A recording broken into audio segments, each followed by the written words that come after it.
Good afternoon. I have a pretty good idea that you remember who I am from yesterday.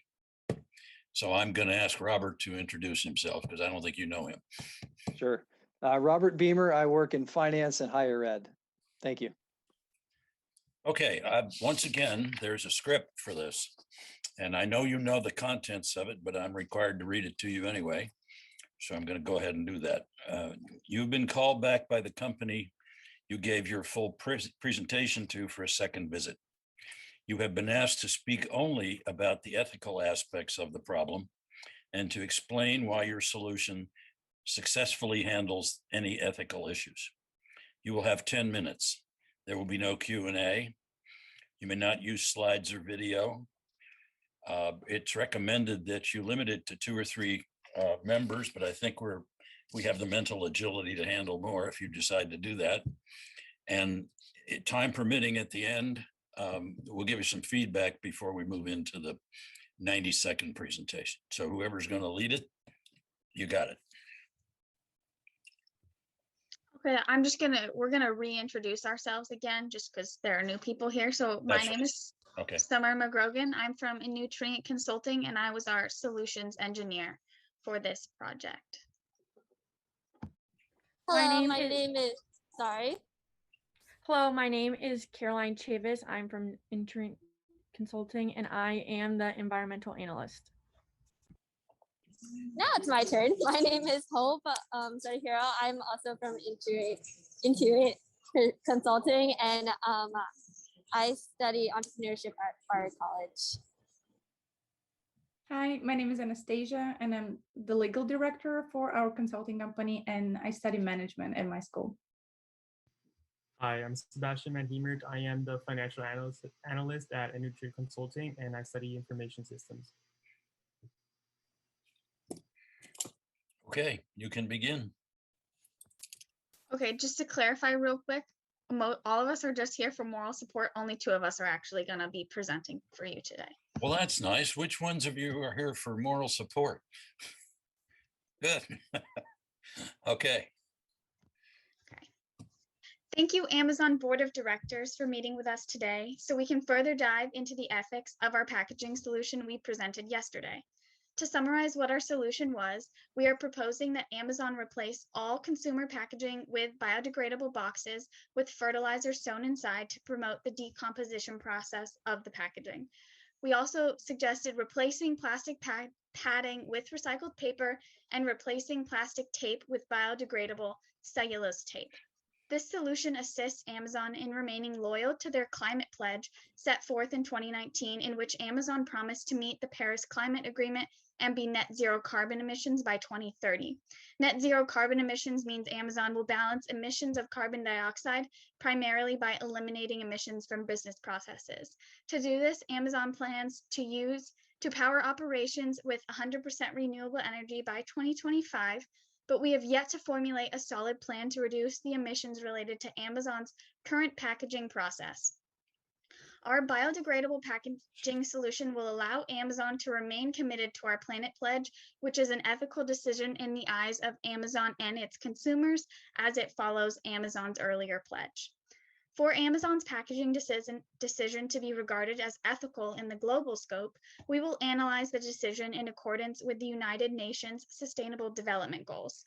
The United Nations is an intergovernmental organization that aims to maintain international peace and security, develop friendly relations among nations, and be a center for harmonizing the actions of nations. The United Nations adopted Sustainable Development Goals at the conference of September 2015 to create goals for individuals and entities designed to achieve better and a more sustainable future for all. Set in 2015 and intended to be achieved by the year 2030, adhering to these goals can help Amazon be ethical in the global scope because they are duties that moral companies, governments, and individuals can choose to adhere to. If Amazon adheres to even a few of these goals, they will be seen as going out of their way to be morally responsible to humanity and the planet. The first goal that Amazon can address with their biodegradable packaging solution is life below water. This goal is defined to conserve or sustainably use oceans, seas, and marine resources for sustainable development. In Amazon's case, we are conserving oceans and waterways by decreasing water pollution from the following. From our decrease in cardboard box and plastic usage in shipping materials, replacing chemical ink on boxes with natural ink that is environmentally safe and naturally occurring, and removing the pollution-heavy cardboard manufacturing process. Finally, we are conserving marine ecosystems by removing all plastics from our packaging, which has in the past had the ability to be polluted into oceans and swallowed and digested by marine organisms. Another one of the UN's goals that Amazon will be loyal to is the goal of preserving life on land. This is defined as protecting, restoring, and promoting the sustainable use of terrestrial ecosystems, sustainably managing forests, combating desertification, and halt and reverse land degradation, as well as halting biodiversity loss. As a result of our reuse of cardboard and paper, we will be stopping our practices that cause deforestation, habitat loss, soil erosion, land degradation, and biodiversity loss. These are all the result of prolonged clear cutting of forests for the use of cardboard. Moving away from this process will result in the prolonged maintenance of biodiversity, soil health, and ecosystems overall, which are all in accordance with the Life on Land development goal. Climate action is taking current action to combat climate change is another sustainable development goal that perfectly aligns with Amazon's climate pledge and can encompass the two previously mentioned goals. As the reduction of emissions and water pollution are issues that are directly correlated to climate change. The elimination of these activities related to Amazon's packaging will not only help Amazon align with their own ethics goals, but it will also help Amazon align with multiple nations' ethics goals. These goals brought in from the UN are relevant to analyzing the ethics of this decision for Amazon because they define appropriate actions that individuals and entities can take to show their responsibility for our, as humans, actions on Earth. It will also be valuable to analyze this decision in the context of environmental studies. There are three main ethics theories relating to the interaction between society and the environment: anthropocentrism, biocentrism, and ecocentrism. To summarize, anthropocentrism focuses on satisfying all human needs with little to no regard for the environment, and in environmental studies is seen as the least ethical view. Ecocentrism is viewed as the most ethical view and focuses on humans using nature in a way that does not violate or halt the flourishing of other ecosystems at all. Biocentrism, on the other hand, is seen as the moderate option between the two. It is not unethical, but is not perfectly ethical either.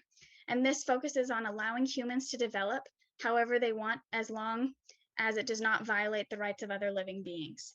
These ethical dimensions are important to discuss because when Amazon started, they fell under the category of anthropocentrism, with not a lot of focus on the environment outside of their consumers. Since 2019, when Amazon began their climate pledge, Amazon has begun shifting towards a biocentric outlook, but will still be considered anthropocentric until they at least change their packaging solution, because at the moment it is a very destructive practice and shows little care for the environment that is being harmed. If Amazon implements our biodegradable packaging solution, we can bring Amazon up an ethics tier in the perspective of environmental studies, because our solution takes into account the impact on other species and halts packaging-related destruction to the environment. Now, Hope will continue our discussion. Thank you, Summer. Consumers are given the power to choose which companies succeed. If Amazon continues with their current packaging standard, they can be replaced by companies that cater to their standards and environmental status. People have shown to be worried about this issue through the Change competition that we mentioned in our previous presentation. Because of Amazon's size and dominance, they have the ability to change the way business-consumer relationships are seen and how the environment is treated within that relationship, not as a tool to humans, but another living being that deserves respect and care. We as Amazon have been ahead of the curve for years, and to keep the momentum going, we need to act on this ethical issue. Let's be first movers again. This does cost more, but it does benefit the consumer, not just the environment. Some benefits of environmental health include increased happiness and health for both consumers and Earth herself. Additionally, we will receive tax benefits for our company, which can help with the overall cost. Biodegradable packaging is an ethical solution because we as humans have the ability to help the planet we live on. Most people use ethical language every day, but we often do so without fully realizing that what we care about is rooted in our moral vision. When we intrinsically explain that something is wrong, we do so on the basis of an ethical principle in the back of our minds. For example, we are consuming resources regarding creating our plant's ability to produce the services that humans need at a faster rate than we can naturally replenish. If you believe something is wrong, if you believe this is wrong, you're basing that on some sort of moral principle. I'd like to reiterate the 3 propositions that make up environmental ethics. The earth and its creatures have moral status. We define moral status as the idea that all human beings, plants, animals, and earth are worthy of ethical concern. The earth and its creatures have intrinsic value. Intrinsic value meaning that everything has value simply by just existing. And the idea of the ecosystem, which is the concept that human beings should consider that other forms of life in their environment when deciding whether something is environmentally ethical. Our values align with the environmental ethics already. Now we can help people on both sides of the food chain. We can give cardboard producers a break by offering an alternative solution that is better for the environment, that will benefit trees, the air, and our consumers. Help us help you make the world a better place. Thank you. Okay, we said if there was time, there could be some feedback. Robert, do you have any? Yes, thank you, group and Nutrient Consulting, consulting for Amazon. Again, reminding you, we're in character of being our Amazon board members. We've hired you to give us a very thorough and fair analysis without hurting our feelings. It's always the balance, right? So first of all, yeah, you took us through a nice overview. I didn't have the chance to see the full presentation yesterday, but I felt like the Alpha to Omega today was thorough enough given the 10-minute span. And you know, I really don't have a whole lot. It was very informative. I may have had some Q&A, but that's not the forum right now. And so I think generally speaking, you divided it up very well right down the middle.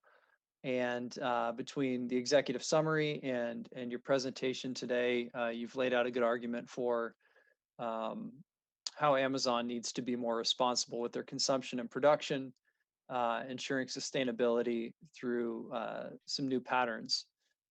So yeah, I am good. I will also say I like how everybody synced in the backgrounds. That is a small little detail, but we haven't seen a lot of that so far. It's kind of a nice little aesthetic, but all right, I'll turn it over to Tom. Okay, I agree. It was a good presentation. I got it. I didn't have to do a lot of mental exercise to get it because you explained it to me. However, there is one thing that Robert said or suggested that I do not agree with, and that is, as a member of a board of directors, and I have been many times, there's always a minority, and it's often profitable to annoy the minority. So if you want to say something to me as a director, which you suspect might disturb me, I encourage you to do that, because that's part of my job. That's part of the information I need to get to do my job. And if you can agitate me, I become a more effective director. So don't shrink from that task as you go through life. Let them have it. And with that, good luck in your career.